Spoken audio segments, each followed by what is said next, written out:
राधे राधे। ओम नमः शिवाय। जय श्री राम। ओम गण गणपते नमः। त्रयोदशी प्रदोष व्रत करने के नियम। विधि विधान सहित त्रयोदशी व्रत करने वाले को सूर्योदय से प्रथम ही ब्रह्म मुहूर्त में उठकर नित्य कर्म से निर्वृत्त होकर शंकर भगवान का स्मरण करना चाहिए।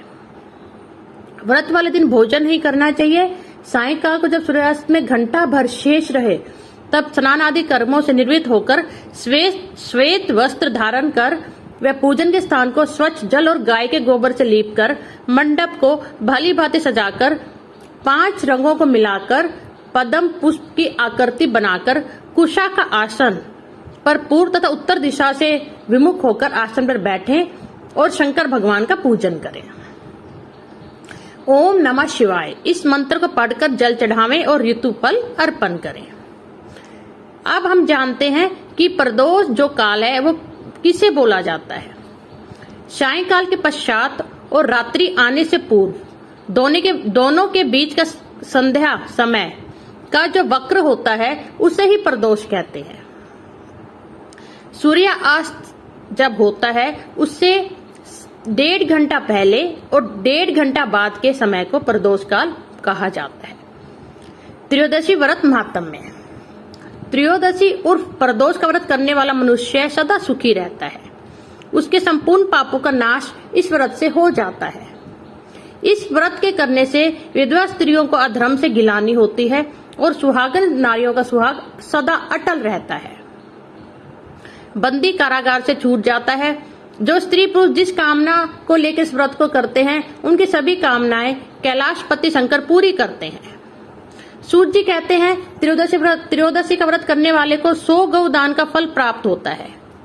इस व्रत को जो विधि विधान और तन मन धन से करता है उसकी सभी दुख दूर हो जाते हैं और सभी माता बहनों को 11 त्रयोदशी या पूरी साल की 26 त्रयोदशी पूरी करने के बाद एक बार उद्यापन अवश्य करना चाहिए। अब हम यह देखते हैं, यह सुनते हैं कि कौन सा प्रदोष करने से हमें क्या क्या फल प्राप्त होता है। रवि प्रदोष। आयु आरोग्यता के लिए रवि प्रदोष का व्रत करना चाहिए। सोम प्रदोष। अभीष्ट सिद्धि की कामना हेतु सोम प्रदोष व्रत करें। मंगल प्रदोष। रोगों से मुक्त और स्वास्थ्य हेतु मंगल प्रदोष व्रत करें। बुध प्रदोष। सर्व कामना सिद्धि के लिए बुध प्रदोष व्रत करें। बृहस्पति प्रदोष। शत्रु विनाश के लिए बृहस्पति प्रदोष करें। शुक्र प्रदोष। सौभाग्य और स्त्री की समृद्धि के लिए शुक्र प्रदोष करें। शनि प्रदोष। पद प्राप्ति कामना हेतु शनि प्रदोष व्रत करें। आज श्री होम त्रयोदशी प्रदोष व्रत कथा।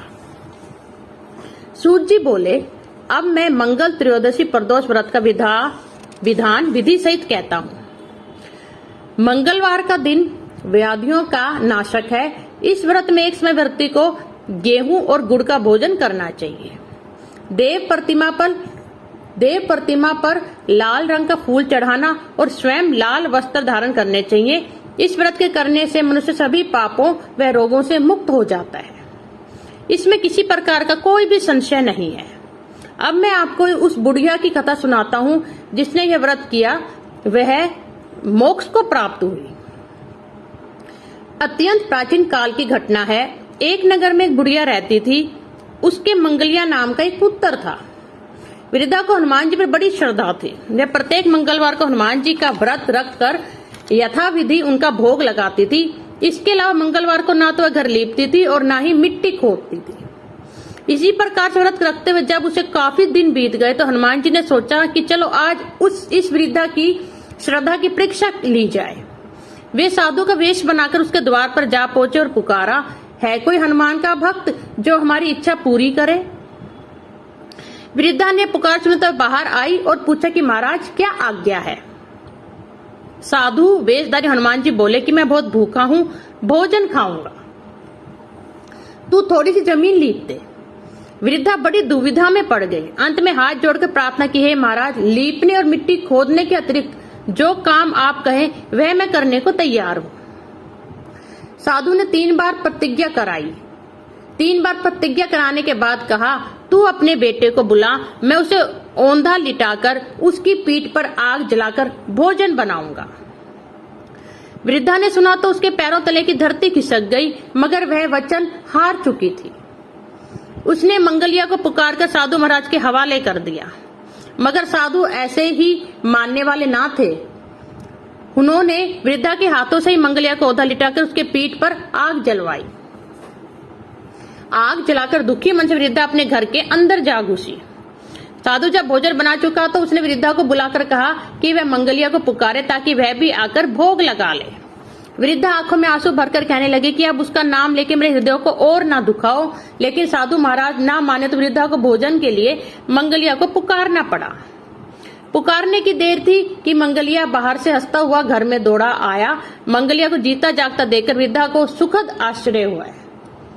वह साधु महाराज के चरणों में गिर पड़ी। साधु महाराज ने उसे अपने असली रूप के दर्शन दिए। हनुमान जी को अपने आंगन में देखकर वृद्धा को लगा कि जीवन सफल हो गया। सूत जी बोले कि हे ऋषियों, अब मैं आपको बुध त्रयोदशी प्रदोष की कथा सुनाता हूँ, ध्यान पूर्वक सुनिए। राधे राधे, बहुत बहुत धन्यवाद।